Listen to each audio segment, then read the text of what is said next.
Seri kelima Bukek Xiansu. Istana Pulau Es. Audiobook, novel silat.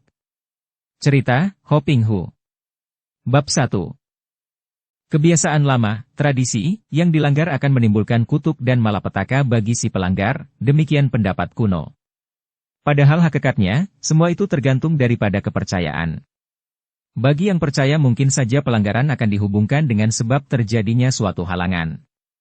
Sebaliknya bagi yang tidak percaya, juga tidak apa-apa dan andai kata terjadi suatu halangan, hal ini dianggap terpisah dan tidak ada hubungannya dengan pelanggaran tradisi.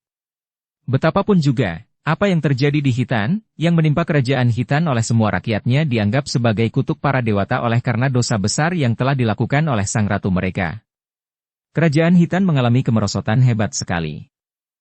Musim dingin amat lama dan hebat menimpa kerajaan ini, hasil buruan amat kurang, hasil cocok tanam buruk, penyakit menular, wabah yang aneh-aneh menimpa rakyat Khitan dan semua ini diperburuk dengan bentrokan-bentrokan yang timbul di antara para bangsawan sendiri yang memperebutkan kedudukan, di antara rakyat sendiri yang keadaannya amat miskin, dan perselisihan dengan suku bangsa lain karena memperebutkan air dan daerah subur. Semua ini adalah kutukan dewa. Demikian anggapan kaum tua di Khitan. Terkutuk oleh dewa karena pelanggaran hebat yang dilakukan oleh sang Ratu Yalina, yaitu Ibunda Raja Talibu yang sekarang menjadi Raja Khitan. Di dalam cerita Mutiara Hitam telah diceritakan betapa Ratu Yalina itu diam-diam menjadi istri pendekar sakti suling emas, bahkan secara rahasia pula telah melahirkan 2 orang bayi kembar, laki-laki dan perempuan. Menurut kebiasaan lama bangsa itu, bayi kembar laki perempuan setelah dewasa harus dikawinkan, akan tetapi Ratu Yalina kembali melanggar, tidak menjodohkan kedua anaknya. Yang laki-laki, yaitu Raja Talibu sekarang ini, dijodohkan dengan Putri Mimi Putri Panglima Khitan. Sedangkan anaknya yang perempuan, yaitu Kam Kuilan atau terkenal di dunia Kang Ou sebagai pendekar sakti Mutiara Hitam, menikah dengan Tang Haulam murid Butek Lojin dan kini suami istri itu malah meninggalkan Khitan dan merantau entah kemana. Nah, semenjak Ratu Yalina bersama suaminya si pendekar suling emas, pergi pula meninggalkan Khitan atas kehendak suling emas untuk bertapa di puncak-puncak pegunungan Gobei maka mulailah tampak hari-hari buruk menimpa kerajaan Khitan. Hal ini bukan sekali-kali karena rajanya, yaitu Raja Talibu, kurang memperhatikan kerajaannya, atau berlaku lalim terhadap rakyatnya. Sama sekali tidak. Raja Talibu agaknya mewarisi watak ayahnya, si pendekar sakti suling emas, hatinya tidak keras seperti watak ibunya. Dia tenang dan sabar mencinta rakyatnya dan memerintah dengan keadilan. Akan tetapi sepandai-pandainya seorang raja, dia hanya seorang manusia juga dan apakah kekuasaan seorang manusia yang dapat dilakukan oleh seorang Raja Talibu terhadap bencana-bencana alam berupa musim dingin panjang disusul musim kering yang menghabiskan air serta tanah yang tidak berhasil menjadi subur. Apakah yang dapat ia lakukan terhadap ketamakan dan nafsu para bangsawan yang saling bermusuhan? Dia hanya dapat menggunakan kekuasaannya untuk meredakan keadaan, untuk mengadili segala perkara dengan bijaksana, namun tidak berdaya menahan lajunya kemunduran kerajaannya. Raja Talibu dengan istrinya, Putri Mimi yang cantik jelita, hanya mempunyai seorang anak perempuan mungil dan cantik jelita seperti ibunya, lincah nakal dan penuh keberanian seperti watak neneknya. Anak ini diberi nama Putri Maya dan pada waktu itu telah berusia 10 tahun. Karena ayah bundanya adalah keturunan pendekar-pendekar yang berilmu tinggi, biarpun dia seorang putri raja, semenjak kecil Maya suka sekali dengan ilmu silat. Raja Talibu sebagai putra pendekar suling emas dan Ratu Yalina yang juga memiliki ilmu silat luar biasa, tentu saja tidak melarang putrinya belajar ilmu silat. Sebaliknya ia sendiri malah menggembleng putrinya itu dengan ilmu silat tinggi sehingga Putri Maya menjadi seorang anak perempuan yang gagah berani dan suka pergi berburu sejak kecil. Malah dia mempunyai pasukan pengawal sendiri yang menemaninya pergi berburu binatang buas. Biarpun usianya baru 10 tahun. Putri Maya berani menghadapi seekor beruang seorang diri saja, merobohkan binatang itu dengan anak panah atau dengan sebatang tombak panjang. Pada suatu pagi yang cerah, Putri Maya sudah tampak berkeliaran di dalam hutan di sebelah barat kota Raja Khitan. Seperti biasa, kalau dia sedang berburu binatang di dalam hutan, dia berpakaian pria yang ringkas sehingga memudahkannya untuk bergerak di dalam hutan-hutan liar itu, apalagi jika bertemu binatang dan melakukan pengejaran atau pertempuran dengan binatang buas. Dan seperti biasa pula, Pada pagi hari itu juga, Maya jauh meninggalkan para pengawalnya, hal yang selalu membuat para pengawal menjadi khawatir dan diam-diam merasa jengkel. Namun tidak pernah mereka mengeluh karena sesungguhnya para pengawal, seperti hampir semua orang di Hitan, amat sayang kepada putri yang cantik jelita ini. Kesayangan semua orang inilah yang membuat Maya memiliki watak manja dan selalu ingin dipenuhi permintaannya. Selagi ia menyelinap di antara pohon-pohon mengintai dan mencari binatang buruan, tiba-tiba ia dikejutkan derap kaki kuda. Hampir saja ia membentak marah karena disangkanya itu derap kaki kuda para pengawalnya. Ia marah karena suara berisik tentu saja mengganggunya, membikin takut binatang-binatang hutan yang tentu akan lari dan bersembunyi. Akan tetapi kemarahannya berubah menjadi keheranan dan ia cepat bersembunyi di balik pohon ketika melihat bahwa yang datang bukanlah pasukan pengawalnya, melainkan pasukan pilihan ayahnya yang mengangkut perlengkapan perang. Setelah pasukan itu lewat dan menghilang ke jurusan barat, Maya masih berdiri di tempat persembunyiannya sambil termenung heran memikirkan hal itu. Ayahnya telah beberapa hari pergi meninggalkan istana dan menurut ibunya, ayahnya sedang menyelidiki keadaan di perbatasan barat karena ada kabar bahwa bangsa Yuchen sedang bergerak di sana, ada tanda-tanda bahwa bangsa itu mempunyai niat tidak baik terhadap kerajaan Hitan dan daerahnya. Akan tetapi, mengapa ayahnya belum kembali dan sekarang malah pasukan ayahnya mengirim perbekalan perang?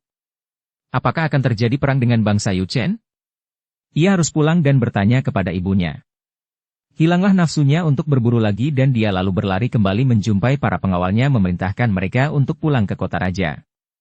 Setelah tiba di istana Maya bergegas lari memasuki kamar ibunya dan betapa kagetnya ketika ia menyaksikan ibunya sedang duduk termenung dengan muka muram dan mata merah bekas menangis. Juga tadi ia melihat bahwa para tentara telah bersiap-siap melakukan penjagaan di kota raja. Apakah yang terjadi? Maya menubruk ibunya. Ibunda. Apakah yang terjadi? Mengapa pasukan ayah membawa perlengkapan perang? Mengapa pasukan-pasukan menjaga kota raja? Mengapa ibu berduka dan menangis? Putri Mimi memeluk dan mencium muka anaknya, kemudian berkata perlahan. Kutukan dewa. Kutukan dewa menimpa kita. Ah, aku pun ikut berdosa dan engkau. Anakku, semoga para dewa melindungimu dan tidak menimpakan kemarahannya kepadamu. Engkau tidak berdosa. Putri itu tak dapat menahan keluarnya air mata. Ibu. Ada apakah? Maya yang berhati keras dan tabah itu mendesak ibunya, sepasang matanya bersinar-sinar penuh kemarahan karena ia ingin tahu siapa yang menyebabkan ibunya berduka. Biar dewa sekalipun akan dilawannya kalau dewa membuat ibunya berduka.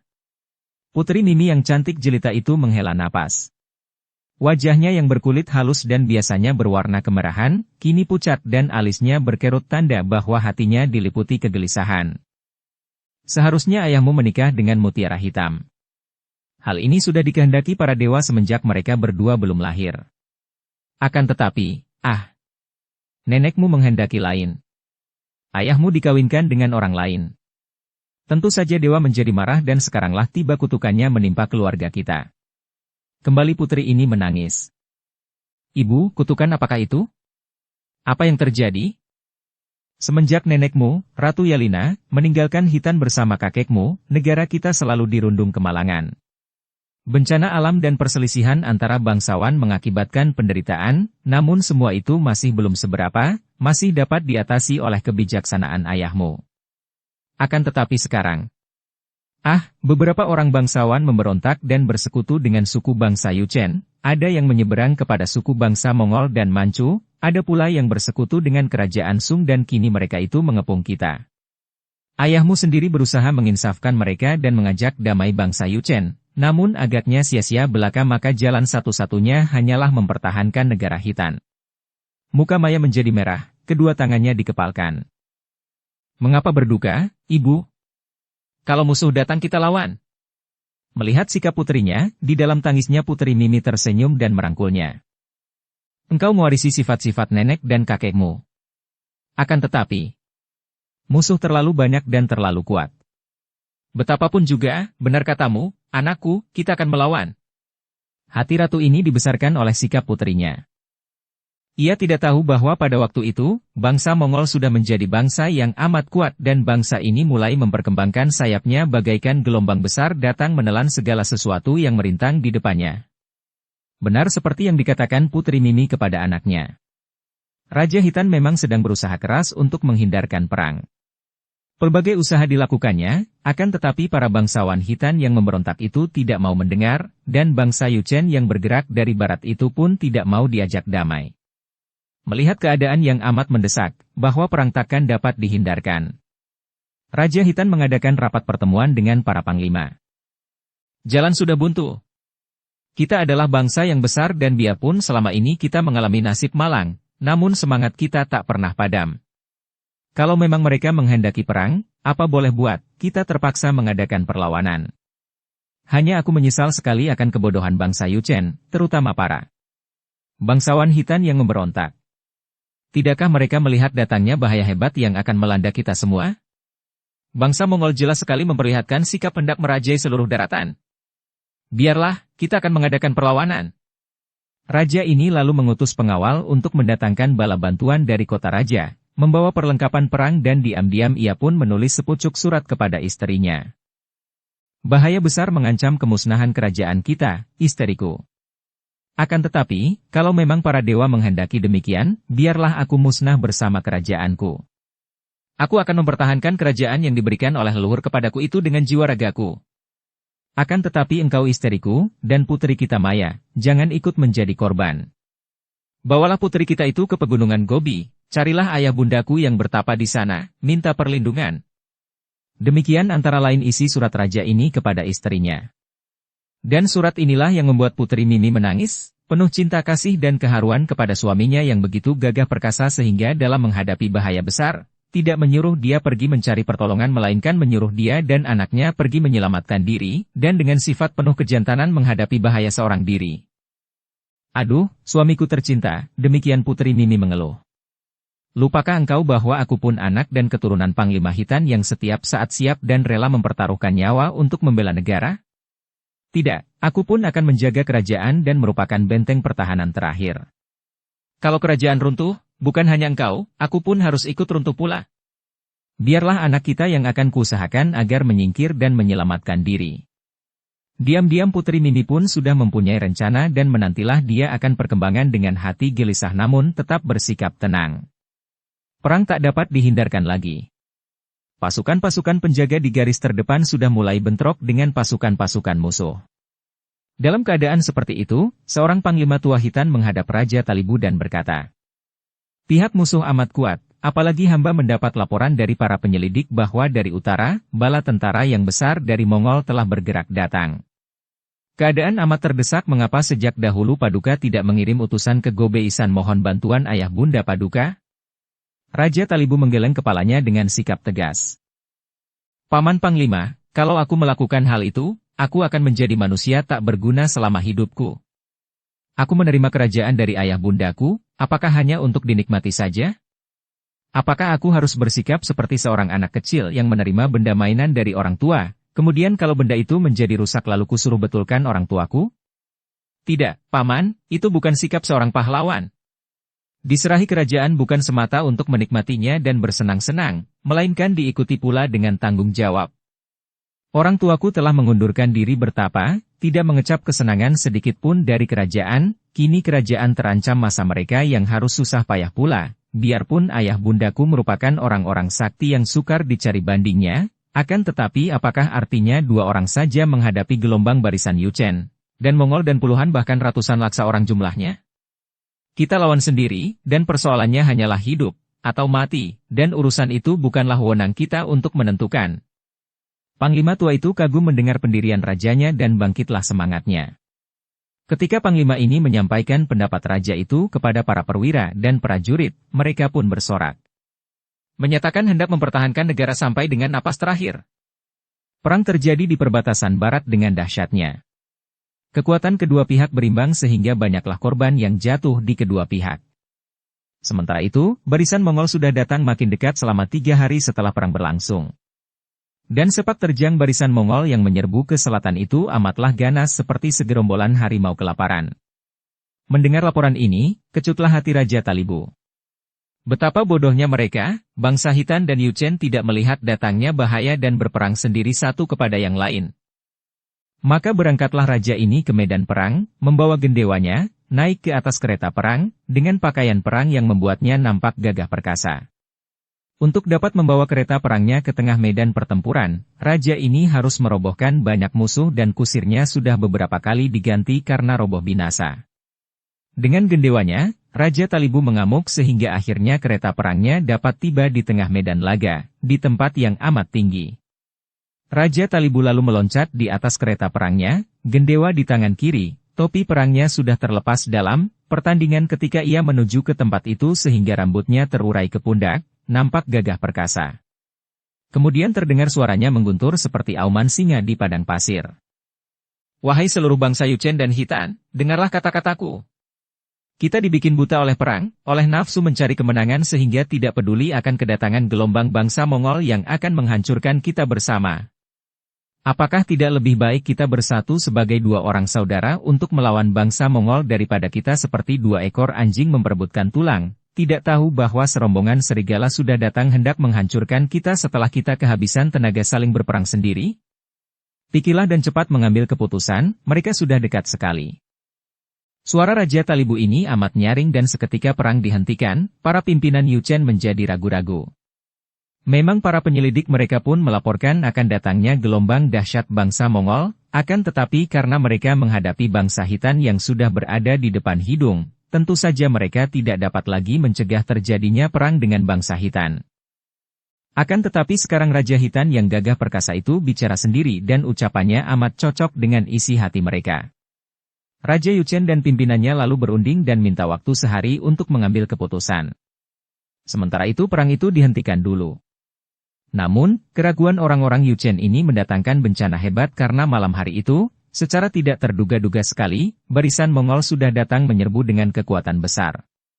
Perang hebat terjadi dan biarpun belum diadakan persetujuan, bangsa Hitan dan Yuchen berjuang bahu-membahu untuk melawan barisan Mongol. Perang mati-matian itu berlangsung sampai 2 hari 2 malam, akan tetapi karena jumlah barisan Mongol lebih besar dan juga anggota tentara mereka lebih kuat, biarpun pihak Mongol kehilangan banyak tentara, akhirnya barisan Hitan dan Yuchen dapat terbasmi dan hanya sedikit yang dapat melarikan diri atau takluk setelah raja dan panglima-panglima mereka gugur. Raja Talibu sendiri gugur setelah tubuhnya penuh luka dan tak dapat bergerak lagi. Raja ini tewas sebagai seorang gagah perkasa, tangannya masih memegang pedang dan tubuhnya penuh luka dan mandi darahnya sendiri. Kematian tidak dapat terhindar dari setiap orang manusia. Namun banyak macam kematian, dipandang oleh mata dan dipertimbangkan oleh pikiran manusia berdasarkan kebudayaan manusia. Kematian Raja Talibu merupakan sebuah di antara kematian yang terhormat, kematian seorang jantan dan tidaklah mengecewakan dia sebagai seorang Raja Hitan, terutama sebagai putra seorang pendekar besar seperti Suling Emas dan seorang ratu besar seperti Ratu Yalina. Andai kata ayah bunda ini melihat kematian putranya agaknya kedukaan mereka akan terhibur oleh kebanggaan. Sebagian para prajurit Hitan yang melarikan diri berhasil kembali ke kota raja dan gegerlah kota raja ketika mendengar berita tentang kehancuran pasukan Hitan dan gugurnya raja bersama para panglima, juga tentang bahaya penyerbuan bangsa Mongol yang sewaktu-waktu pasti akan tiba. Berita kematian Raja Talibu ini diterima oleh Ratu Mini dengan muka pucat, akan tetapi dengan tenang sekali ratu ini menahan tangisnya di depan para panglima dan menyatakan bahwa dia akan memimpin sendiri pertahanan kota raja. Bujukan para panglima agar supaya ratu ini suka pergi mengungsi, diterima dengan kemarahan. Kalau aku melarikan diri mana aku patut menjadi ratu dari suamiku, raja gagah perkasa yang telah mengorbankan nyawanya untuk Hitan? Tidak, aku akan mempertahankan kerajaan, kalau perlu dengan tenagaku sendiri. Yang tidak berani boleh saja pergi meninggalkan Hitan. Maka gemparlah kota raja. Sebagian ada yang melarikan diri sehingga akhirnya tinggal Ratu Mini dengan pasukan-pasukan yang setia. Kemudian ratu ini mengumpulkan sepasukan pengawal, yaitu pengawal Putri Maya, dan menyuruh mereka membawa Maya melarikan diri dan mencari kakek nenek putri itu di pegunungan Gobei. Putri Maya menangis dan berkeras tidak mau meninggalkan ibunya, akhirnya ibunya yang biasanya memanjakannya itu membentak. Maya, dengarlah baik-baik. Engkau adalah keturunan Suling Emas, keturunan Ratu Yalina, keturunan Raja Talibu yang gagah perkasa. Patutkah dalam saat seperti ini engkau menangis? Aku tidak mau meninggalkan ibu.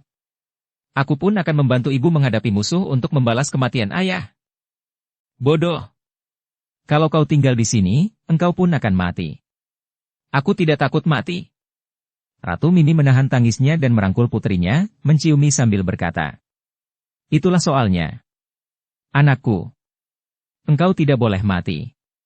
Kalau engkau mengorbankan nyawa di sini, siapakah kelak yang membalaskan kematian ayahmu dan ibumu? Engkau masih kecil, tenagamu belum ada artinya untuk menghadapi musuh. Engkau pergilah kepada kakek dan nenekmu, pelajari ilmu baik-baik dan kelak engkau akan mengangkat nama ayah bundamu. Pergilah, anakku, dan doa ibumu selalu menyertaimu. Ucapan ini membuat Maya tak dapat membantah lagi. Biarpun dia masih kecil, namun ia cerdik dan tabah. Dengan tangis memilukan ia merangkul dan menciumi ibunya, kemudian lari keluar dan ikut bersama pasukan pengawal yang akan mengantarnya ke Gobeisan. Setelah putrinya pergi, barulah Ratu Mimi menangis terseduh-seduh, bukan karena takut menghadapi bahaya yang mengancam dirinya, melainkan berduka karena perpisahan dengan putri tunggalnya yang amat dicintanya. 3 hari kemudian, kota Raja Hitan direbut pasukan Mongol. Seperti juga suaminya, Ratu Mimi berjuang dengan gigih mempertahankan kota raja bersama para panglima dan pasukan yang setia. Akan tetapi pihak musuh jauh lebih kuat sehingga akhirnya Ratu Mimi pun roboh dan gugur tak beda dengan suaminya, tangannya masih memegang pedang dan surat suaminya, dan ia tewas dengan mulut tersenyum karena pada saat terakhir ia melihat suaminya tercinta meraih dan menyambutnya penuh kasih sayang. Pasukan Mongol membasmi Hitan, merampas wanita-wanita dan membunuh pria-pria muda, merampas harta benda dan membakar rumah-rumah, termasuk istana yang telah dirampas habis-habisan. Gegerlah Hitan, dan bagi bangsa Hitan hari itu merupakan hari kiamat dan berakhirnya kerajaan Hitan yang selama ini kokoh kuat. Benarkah ini merupakan kutukan dewa akibat pelanggaran yang dilakukan oleh anak kembar Ratu Yalina yang seharusnya menurut kebiasaan dan kepercayaan lama harus menjadi suami istri akan tetapi telah dilanggar dan mereka berdua itu menikah dengan orang lain? Entahlah, dan mungkin benar demikian bagi yang percaya. Malapetaka hebat yang menimpa kerajaan Hitan itu tidak diketahui, bahkan tidak pernah dibayangkan oleh Maya yang telah melarikan diri dikawal sepasukan pengawal terdiri dari 15 orang pengawal pilihan. Pasukan ini dipimpin oleh seorang panglima pengawal bernama Bhutan, seorang panglima muda yang tinggi besar dan berwatak bengis. 15 orang pengawal ini kelihatannya melaksanakan tugasnya dengan taat, membawa keluar Maya dari kota raja yang terancam bahaya, akan tetapi sesungguhnya di dalam hati mereka terdapat perasaan tidak senang dan berduka. Betapa tidak? Keluarga mereka semua ditinggalkan di kota raja. Semua keluarga itu membutuhkan perlindungan mereka, akan tetapi mereka, 15 orang ini tidak dapat melindungi keluarga mereka sendiri karena harus melarikan Maya. Dan mereka dapat membayangkan dengan hati perih betapa malapetaka tentu menimpa keluarga mereka yang tidak ada pelindungnya. Duka dan sesal membuat mereka mulai mengomel sepanjang jalan dan mulai memandang kepada putri Maya dengan sinar mata benci. Dianggapnya putri inilah yang menjadi sebab celakanya. Kalau mereka tidak pergi mengawal putri ini, tentu mereka akan dapat menyelamatkan keluarga masing-masing dengan membawa mereka lari mengungsi. Malam pertama, ketika rombongan ini mengaso dan bersembunyi di dalam hutan, belum nampak perubahan, hanya mereka itu bersungut-sungut mengelilingi api unggun dan tidak banyak cakap. Namun pemimpin mereka, sudah merasa betapa anak buahnya tidak merasa puas. Hal ini dimengertinya baik-baik karena dia sendiri pun merasa tidak senang harus meninggalkan istrinya yang baru beberapa bulan dikawininya. Demikian pula malam kedua, hanya kelihatan para anak buah pasukan itu gelisah dan mulai saling berbisik-bisik. Namun semua itu pun lewat tanpa peristiwa sesuatu sehingga ketika pada keesokan harinya mereka melanjutkan perjalanan menuju ke Gobeisan yang amat jauh, hati Bhutan sudah agak lega. Akan tetapi, ketika pasukan ini mendengar berita dari orang-orang pelarian dari kota raja bahwa kota raja sudah diserbu musuh dan diduduki, bahwa kerajaan Hitan kini sudah hancur dan jatuh, meledaklah rasa ketidakpuasan para anak buah pasukan pengawal, bahkan Bhutan sendiri mendengarkan cerita pengungsi itu dengan wajah pucat. Habis semua. Demikian antara lain pengungsi itu bercerita. Mereka itu datang seperti badai mengamuk. Pasukan kita yang mempertahankan, bersama sang ratu, digilas habis dan tewas semua.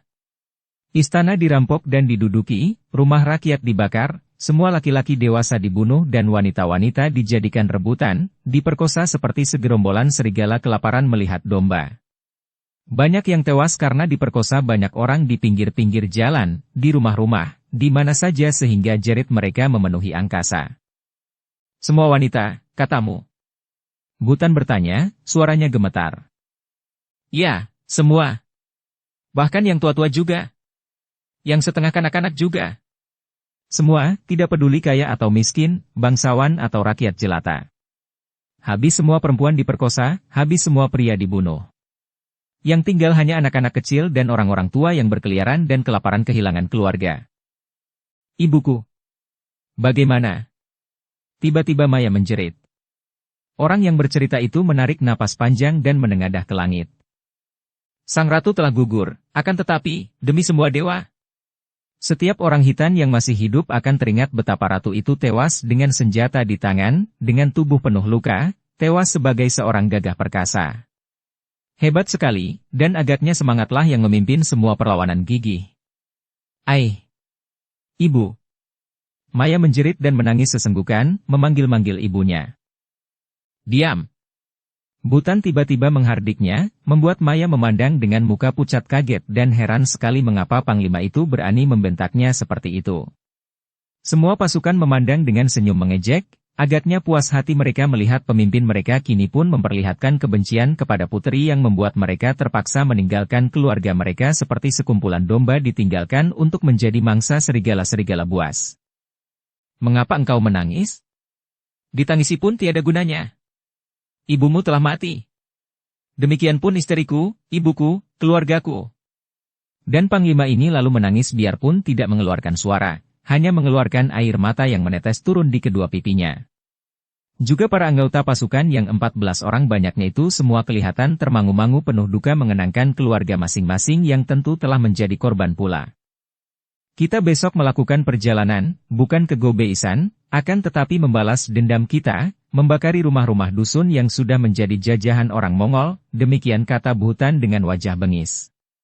Anak buahnya bersorak gembira. Biarpun mereka berduka, akan tetapi kini ada jalan untuk melampiaskan duka dan kemarahan mereka biarpun kepada dusun-dusun.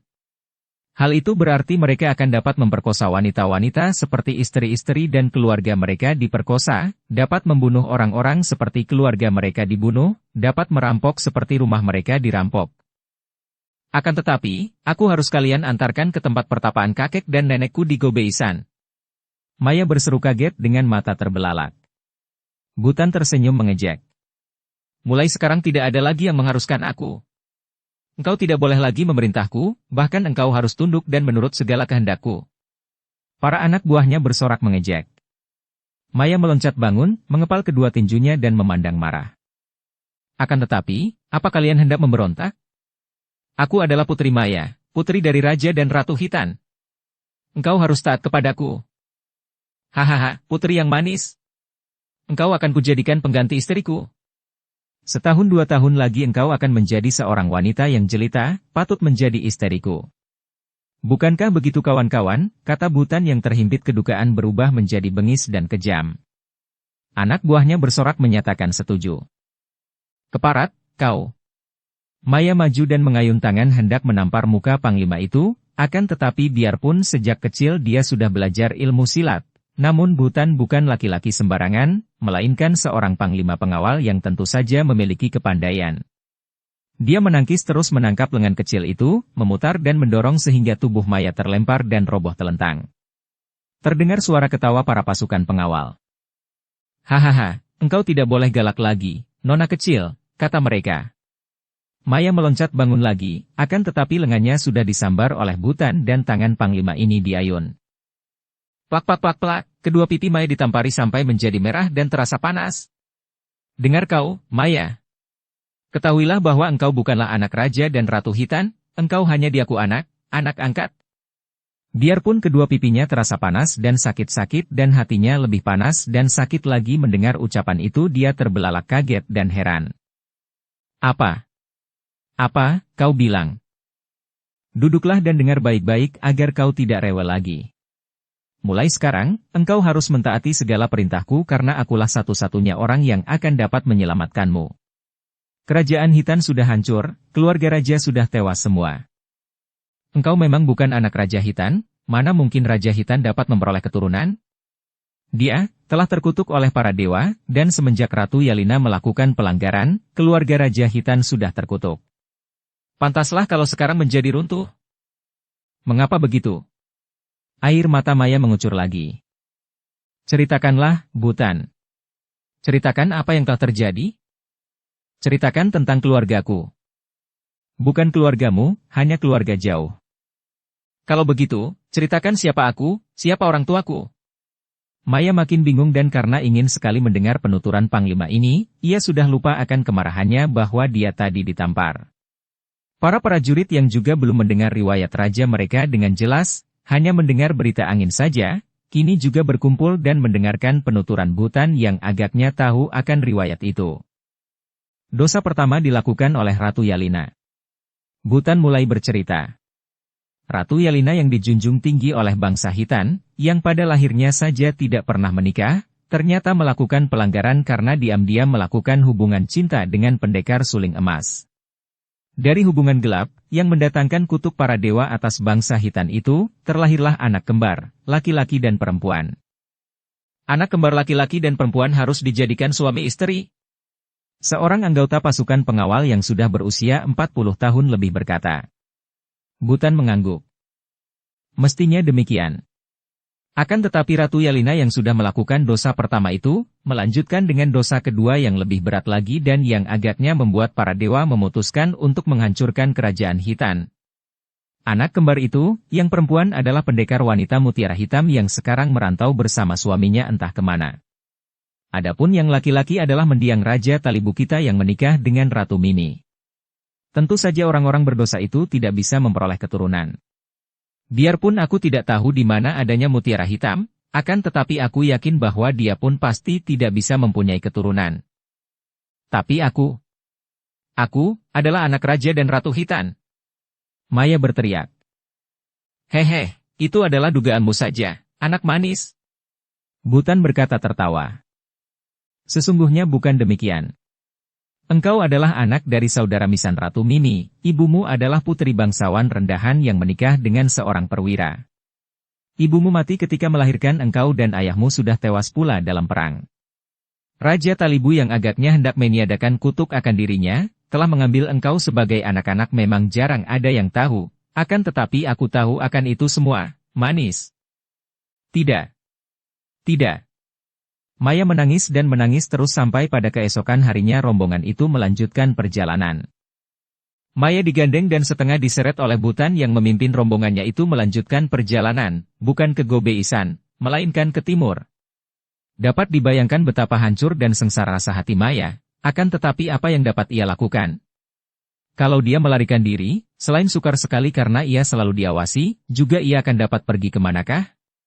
Lebih sengsara lagi hatinya ketika terpaksa ia harus menyaksikan pasukan yang tadinya menjadi pengawalnya yang setia itu kini berubah menjadi segerombolan serigala buas yang tidak mengenal peri kemanusiaan, merampok dusun-dusun yang mereka lalui, membunuh, memperkosa dan membakar rumah sambil bersorak-sorak. Darah sekecil ini dipaksa untuk menyaksikan hal-hal yang mengerikan itu, menyaksikan wanita-wanita yang menjerit-jerit diperkosa dan kemudian dibunuh. Sampai habis air mata ditumpahkan dalam tangis Maya dan dalam waktu sebulan saja ia telah berubah menjadi seorang darah cilik yang berhati keras seperti baja, ditempa oleh pengalaman-pengalaman yang pahit dan mengerikan. Kalau dahulu ia berwatak jenaka dan lincah, kini ia menjadi pendiam, jarang bicara, jarang pula makan atau tidur kalau tidak terpaksa sekali sehingga mulailah tubuhnya menjadi kurus dan mukanya pucat, akan tetapi wajah seperti topeng mati dan sikapnya dingin melebihi salju. Tanpa disadarinya terbentuklah watak yang keras dan dingin pada jiwa darah cilik ini.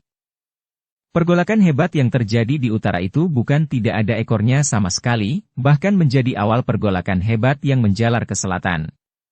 Pada masa itu di selatan juga terjadi pergolakan hebat, perebutan kekuasaan yang menimbulkan perang di mana-mana. Suku bangsa Yuchen tadinya adalah suku bangsa yang ditundukkan oleh kerajaan Hitan, yaitu ketika Ratu Yelena masih memegang tampuk kerajaan.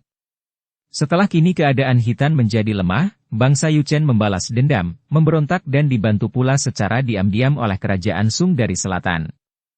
Di samping itu, serbuan liar dari bangsa Mongol yang mulai berkembang, membuat Hitan hancur. bangsa Yuchen mendapat hati dan mendirikan wangsa baru, yaitu yang disebut wangsa Qin. Sebentar saja kerajaan Qin ini mendesak kerajaan Sung dan melihat lemahnya kerajaan Sung, menuntut agar kerajaan Sung mengirim upeti setiap tahun. Keadaan yang demikian itu menyedihkan hati seorang menteri yang setia di kerajaan Sung. Menteri ini bernama Kam Leong dan dia bukan lain adalah putra sulung dari pendekar sakti suling emas.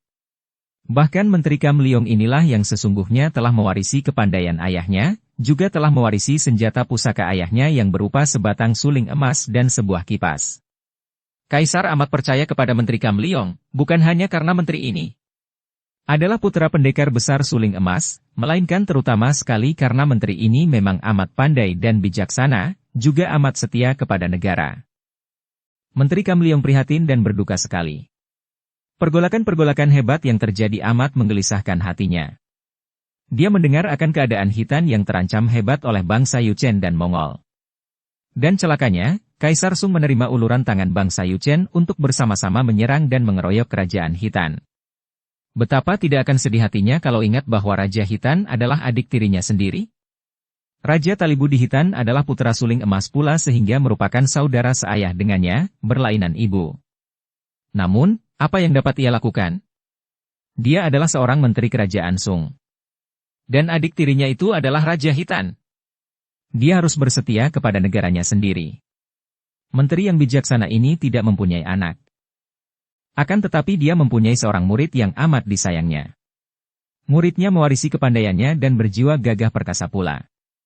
Muridnya itu kini pun mempunyai kedudukan tinggi di dalam kerajaan, yaitu menjadi seorang panglima muda yang diperbantukan kepadanya. Ketika pergolakan di utara terjadi, dia mengatur rencana dengan muridnya itu, kemudian mengutus muridnya mengerjakan tugas penyelidikan atas persetujuan Kaisar, ke utara. Hal yang menyedihkan hati Menteri Kam Leong yang setia, bukan hanya pergolakan di utara yang ia tahu amat pentingnya bagi perdamaian di negara Sung sendiri, akan tetapi terutama sekali melihat kelemahan Sung sebagai akibat tidak cakapnya Kaisar mengemudikan pemerintahan. Kaisar tidak memperhatikan urusan pemerintahan, hanya tenggelam dalam kesenangan. Pekerjaannya sehari-hari hanyalah menikmati rayuan para selir cantik muda yang tak terhitung banyaknya, mendengar mereka bernyanyi, melihat mereka menari-nari sambil minum arak wangi sampai mabok. Biarpun Kaisar masih ada namun sesungguhnya kekuasaan sudah beralih ke tangan selir-selir tercantik dan tersayang, dan ke tangan para pembesar Taikam, orang Kebiri, yang mendampingi Kaisar dan para selir siang malam. Berkali-kali Kam Leong memperingatkan, namun Kaisar hanya teringatkan untuk waktu singkat saja, kemudian lupa lagi dan berenang dalam kesenangan seperti biasa. Peringatan yang selalu diajukan Kam Leong itu tidak ada gunanya, bahkan mendatangkan kebencian saja di hati para pembesar lainnya yang mempergunakan kelemahan Kaisar untuk mengeduk keuntungan pribadi sebanyak mungkin. Hanya karena mereka tahu bahwa Kam Leong merupakan menteri yang dipercaya oleh Kaisar, memiliki pengaruh dan kekuasaan besar, juga memiliki ilmu kepandaian yang mengerikan, maka para Taikam dan pembesar lain yang membencinya tidak berani turun tangan mengganggunya. Hal ini diketahui pula oleh Kam Leong, akan tetapi dia tidak peduli karena yang diprihatinkan selalu hanyalah keadaan negara. Pagi hari itu, Menteri Kam Leong termenung di dalam kamar kerjanya, menghadapi teh wangi akan tetapi ia sampai lupa minum sehingga tehnya menjadi dingin. Hatinya tertekan dan ia membayangkan dengan hati penuh duka betapa keluarga adiknya. Raja Khitan terancam bahaya hebat. Dia sudah memberi nasihat kepada Kaisar agar jangan memusuhi Khitan, akan tetapi Kaisar yang dipengaruhi oleh para pembesar dan para Taikam, menjawab bahwa kesempatan baik tiba di mana kerajaan Sung dapat mempergunakan tenaga bangsa Yuchen untuk merampas kembali wilayah yang dahulu dikuasai bangsa Khitan. Dia berduka sekali, mengenangkan keadaan keluarga ayahnya yang cerai-berai itu. Ayahnya sendiri, tak pernah terjun ke dunia ramai, tekun bertapa bersama istrinya, bekas Ratu Khitan, Yalina. Adiknya yang menjadi Raja Khitan, Raja Talibu, kini terancam bahaya. Saudara kembar raja itu, adiknya si Mutiara Hitam Kam Kuilan, kini entah berada di mana karena adiknya yang seorang ini suka sekali merantau, apalagi setelah menikah dengan Tang Haulam, pendekar yang suka pula merantau. Mungkin suami istri itu kini sedang merantau ke dunia barat lewat pegunungan Himalaya. Dia sendiri sudah terikat oleh tugasnya sebagai menteri kerajaan Sung yang harus ia bela sampai mati. Ia teringat akan tehnya, menghirup teh wangi, meletakkan lagi cangkirnya dan mengeluh. Pantaslah ayah lebih suka memilih tempat sunyi, mengasingkan diri dari pergaulan ramai karena sesungguhnya, makin banyak kita mengikatkan diri dengan urusan dunia, makin banyak penderitaan batin kita alami. Aku yang tidak mempunyai turunan, apakah sebaiknya mengikuti jejak ayah? Akan tetapi kalau demikian, apa artinya hidupku? Apa artinya aku mempelajari semua kepandaian? Bukankah semua itu dipelajari untuk dapat dipergunakan dalam dunia? Biarlah bukankah ayah dahulu bilang bahwa penderitaan merupakan gelombang batin yang amat bernilai harganya? Pada saat itu, seorang pengawal datang memasuki ruangan dan memberi hormat lalu melaporkan bahwa ada seorang tamu pria muda mohon menghadap sang menteri. Atas pertanyaan menteri, pengawal itu menjawab, "Hamba tidak mengenalnya, tak izin, akan tetapi dia mendesak untuk diperkenankan menghadap." Dia seorang pemuda yang usianya kurang lebih 25 tahun, berwajah tampan dan gagah sikapnya, membawa pedang di punggung dan sikapnya seperti seorang pendekar. Namanya? Maaf, tak izin. Ketika hamba tanyakan dia hanya mengatakan bahwa tak izin akan mengenalnya kalau sudah bertemu dan dia tidak memberitahukan namanya. Menteri Kamliong yang sedang kesal hatinya itu tidak bernafsu untuk menerima tamu. Tentu seorang di antara mereka yang masih muda dan ingin sekali mendapatkan kedudukan di kota raja, pikirnya. Bocah itu salah alamat kalau datang kepadanya. Kembali ia menghela napas. Betapa banyaknya keganjilan terjadi dalam pemerintahan yang kalut dan lemah ini. Pembesar-pembesar tinggi muda disuap sehingga dia yang mampu memberi suapan banyak tentu akan ditolong memperoleh kedudukan tinggi. Ingin ia memerintahkan pengawalnya untuk mengusir saja pemuda itu, akan tetapi tiba-tiba kemengkelan hatinya menuntut penyaluran. Biarlah, bocah itu akan kecelik dan biarlah dia menerima bocah itu. Kalau pemuda itu berani hendak menyogok, akan dia beri rasa. Akan dimaki-makinya, kalau perlu dibekali tamparan sebelum diusir pergi. Suruh dia masuk, ia berkata pendek. Sejenak pengawal itu memandang bingung. Masuk ke ruangan dalam? Ke kamar kerja sang menteri? Biasanya, apabila menerima tamu, tamu itu disuruh menanti di kamar tamu yang berada di ruangan luar. Cepat! Tunggu apa lagi? Menteri Kamliong yang sedang mengkal hatinya itu membentak. Sang pengawal terkejut, memberi hormat dan keluar, heran di dalam hatinya mengapa hari itu majikannya demikian galak, padahal biasanya, Menteri Kamliong terkenal sebagai atasan dan majikan yang lemah lembut dan halus terhadap anak buahnya. Menteri Kamliong sudah mendengar langkah kaki ringan yang menuju ke kamar kerjanya dan berhenti di depan pintu. Seorang yang pandai ilmu silat, pikirnya heran. Mengapa seorang ahli silat ingin bertemu dengannya? Ingin melamar pekerjaan pengawal? Tanpa menoleh, sambil minum teh dari cangkirnya, ia berkata tenang. Masuklah. Langkah kaki ringan itu memasuki kamarnya, lalu berhenti dan hening sejenak sebelum suara yang nyaring itu bertanya. Apakah saya berhadapan dengan Menteri Kamliong?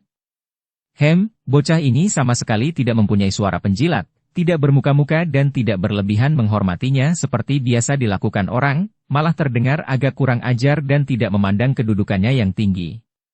Dengan cangkir teh masih di depan mulut, Menteri Kamliong menoleh sambil berkata, "Siapa engkau? Katakan keperluanmu." Akan tetapi ia terkejut ketika pandang matanya bertemu dengan laki-laki itu. Seorang pemuda yang amat tampan dan bersikap gagah sekali, dengan sepasang mata yang bersinar-sinar amat tajam. Jelas bukan seorang pemuda sembarangan. Juga wajah ini. Serasa pernah ia mengenalnya, akan tetapi ia tidak ingat di mana dan kapan. Tanpa mengalihkan pandang matanya dari wajah tampan itu, Menteri Kamliong yang mulai tertarik, meletakkan cangkir tehnya di atas meja lalu memutar tubuh menghadapi pemuda itu dan mendesak. Siapakah engkau? Pemuda tampan itu lalu menjura dan memberi hormat, suaranya terdengar gembira dan penuh perasaan. Harap Tuako sudi memberi maaf kalau Xiaote mengganggu. Xiaote adalah Kam Han Ki. Menteri Kamliong mencelat bangkit dari tempat duduknya dan gerakannya sungguh amat cepat, jauh bedanya dari sikapnya yang lemah lembut. Han Ki. Engkau putra mendiang paman Kambusin yang lenyap bertahun-tahun itu. Pemuda yang bernama Kam Han Ki itu mengangkat mukanya dan memandang menteri yang disebutnya, kakak tua, itu dengan wajah berseri lalu mengangguk. Benar, Tuako. Saya adalah Kam Han Ki adik sepupu Tuako sendiri. Adikku. Apa saja yang telah terjadi denganmu selama bertahun-tahun ini? Adikku. Menteri itu melangkah maju dan merangkul pemuda itu yang cepat menjatuhkan diri berlutut dengan penuh perasaan terharu. Duduklah, Hanki. Duduklah. Hai. Pelayan. Menteri itu memanggil pelayan yang datang berlarian, lalu memerintahkan untuk mengeluarkan hidangan dan minuman. Tuako, manakah Toaso, kakak ipar? Izinkan Xiaote memberi hormat kepadanya. Dan mana keponakan-keponakan saya? Pemuda itu menghentikan pertanyaannya ketika melihat wajah kakak misannya itu menjadi muram. Menteri Kamliong menghela napas dan berkata, "Aku hidup sendiri adikku. Toasomu telah meninggal dunia beberapa tahun yang lalu karena penyakit berat, dan kami tidak mempunyai anak." "Ah, maaf, Tuako." "Tidak apa, adikku. Sekarang ceritakan pengalamanmu selama belasan tahun ini. Sedikitnya tentu ada 15 tahun engkau hilang. Kemana saja engkau? Berita tentang dirimu yang terakhir amat mencemaskan kami sekeluarga. Engkau diculik dan dilarikan siang Emoyusini iblis betina itu?" Hanki mengangguk-angguk, lalu berkata, "Benar, seperti yang Tuako katakan. Iblis betina siang Emoyusini membawa saya lari ke puncak Taliangsan di selatan." Kemudian Hanki menceritakan pengalamannya. Ketika berusia 11 tahun, Kam Hanki mengalami hal yang amat hebat. Dia adalah putra Kambusin, adik tiri suling emas yang bernama Kambusong. Dia anak ketiga. Kedua orang encinya yang bernama Kam Siang Kui dan Kam Siang Hui telah pergi ikut bersama Kau Bian Cinjin, paman kakek mereka untuk bertapa dan belajar ilmu di puncak Tailiangsan, baca cerita Mutiara Hitam. Dalam keadaan terluka karena pukulan-pukulan beracun, Kam Hanki yang berusia 11 tahun itu dibawa iblis betina siang Emoyusini, wanita sakti rambut harum, menuju ke pegunungan Taliangsan. Wanita iblis itu lalu mengisap darah Kam Hanki yang dianggap mempunyai darah yang bersih dan sumsum yang murni. Akan tetapi, iblis betina ini tidak tahu bahwa Hanki telah minum obat beracun dingin milik kakek sakti Bo Ulek Chou, baca cerita Mutiara Hitam. Sehingga ketika ia menyedot darah anak itu, ia roboh terkena racun obat itu. Hanki segera menggunakan jarum menusuk dada si iblis betina sampai menembus jantungnya dan tewaslah siang Emoyusini. Akan tetapi sebelum roboh tewas, iblis betina itu berhasil pula memukul Hanki sehingga anak ini roboh pingsan dengan tulang iga patah-patah. Pada saat yang amat berbahaya bagi keselamatan nyawa Kam Hanki, muncullah kakek dewa Bukek Xiansu yang memondongnya dan membawanya pergi dari tempat itu. Dan dibawa ke sebuah guha di lembah sungai Chinsha dan diobati. Setelah sembuh, Bukek Xiansu menggembleng Hanki yang sudah memiliki dasar-dasar ilmu silat tinggi itu dengan ilmu-ilmu yang tinggi. Selama 2 tahun pemuda itu diajar teori-teori ilmu silat yang hebat, kemudian disuruh berlatih sampai sempurna seorang diri di guha itu dengan pesan bahwa kalau belum sempurna tidak boleh keluar guha. Juga dia diajar cara, bersamadi dan menghimpun sinkang. Dengan dasar teori yang selama ini kuajarkan kepadamu, engkau membutuhkan waktu belasan tahun untuk menyempurnakan latihan-latihanmu, Hanki. Setelah sempurna, baru pergilah kau ke kota raja dan carilah Toakomu Kamliong. Dialah pengganti orang tuamu dan selanjutnya, dia yang akan membimbingmu. Demikian pesan kakek dewa itu yang lalu pergi menghilang tak pernah muncul lagi. Hanki adalah seorang anak yang berhati keras dan berkemauan teguh. Biarpun kadang-kadang ia merasa tersiksa sekali harus hidup menyendiri di tempat sunyi itu, namun ia terus berlatih dengan rajin sampai 10 tahun lamanya. Setelah ia keluar dari guha itu, dia telah menjadi seorang pemuda berusia 23 tahun. Dengan sebatang pedang yang sengaja ditinggalkan Bukek Xiansu untuknya, mulailah pemuda itu terjun ke dunia ramai dan sekaligus mengguncangkan dunia Kangou karena kepandaiannya yang tinggi. Beberapa kali ia bertemu dengan perampok jahat, namun dengan mudah saja penjahat-penjahat itu ditaklukkannya. Namun, karena teringat akan pesan gurunya, dalam perantauannya itu akhirnya Kam Hanki tiba di kota raja dan langsung mencari Toakonya yang sebelumnya ia selidiki di kota raja dan mendengar bahwa Kam Liong telah menjadi seorang menteri. Mendengar cerita itu, berulang kali Kam Liong menarik napas panjang. "Ai, adikku, engkau sungguh beruntung sekali dapat menjadi murid Bukek Xiansu. Apakah setelah beliau pergi meninggalkanmu, tidak pernah datang lagi menjengukmu?" "Tidak, Tuako. Suhu adalah seorang manusia yang sakti dan aneh, yang muncul dan pergi pada saat-saat yang sama sekali tidak terduga manusia. Karena saya mematuhi pesannya, maka saya datang menghadap Tuako untuk menghambakan diri." Ah, adikku yang baik. Jangan berkata demikian. Bahkan andai kata aku tahu engkau telah menjadi seorang pemuda yang berkepandaian tinggi, tentu akan kucari karena pada saat ini aku sungguh membutuhkan bantuan orang yang pandai dan boleh kupercaya penuh. Adikku Hanki, maukah engkau membantuku? Tentu saja, tuaku. Mulai sekarang, saya hanya menanti perintah tuaku, disuruh apa saja saya akan taat. Tuaku saya anggap sebagai pengganti orang tua saya, demikian pula pesan suhu Bukek Xiansu. Bagus, Hanki. Ah, betapa lega rasa hatiku dengan kedatanganmu yang sama sekali tidak pernah kumimpikan ini. Adikku, terimalah secawan arak ini dariku untuk mengucapkan selamat datang kepadamu. Menteri itu lalu menuangkan arak ke dalam sebuah cawan sampai penuh betul, kemudian sekali ia menggerakkan tangan, cawan yang penuh arak itu terlempar ke atas, berputar-putar cepat sekali akan tetapi araknya tidak tumpah sedikit pun. Terimalah, adikku. Terima kasih, tuaku. Hanki yang maklum bahwa kakaknya sedang mengujinya, menjadi gembira. Ia mendorongkan tangan kirinya ke arah cawan yang berputaran di udara itu. Cawan menjadi miring dan isinya tumpah, akan tetapi tumpahnya langsung memasuki mulutnya sampai cawan itu menjadi kering, lalu ia menyambar cawan itu dan meletakkannya di atas meja. Sayang meja ini agak kotor terkena arak dan kuah, tuaku. Biarlah saya membersihkannya. Hanki menggebrak meja dan semua mangkok dan cawan beterbangan ke udara. Cepat Hanki menyambar sebuah kain pembersih menggosok meja dengan gerakan yang cepatnya bukan main sehingga meja menjadi bersih, kemudian ia mengangkat meja itu menerima mangkok piring dan cawan yang meluncur turun, disambutnya dengan baik sehingga semua barang itu tidak ada yang tumpah. Setelah itu ia meletakkan meja kembali di depannya. Bagus. Kau hebat, adikku.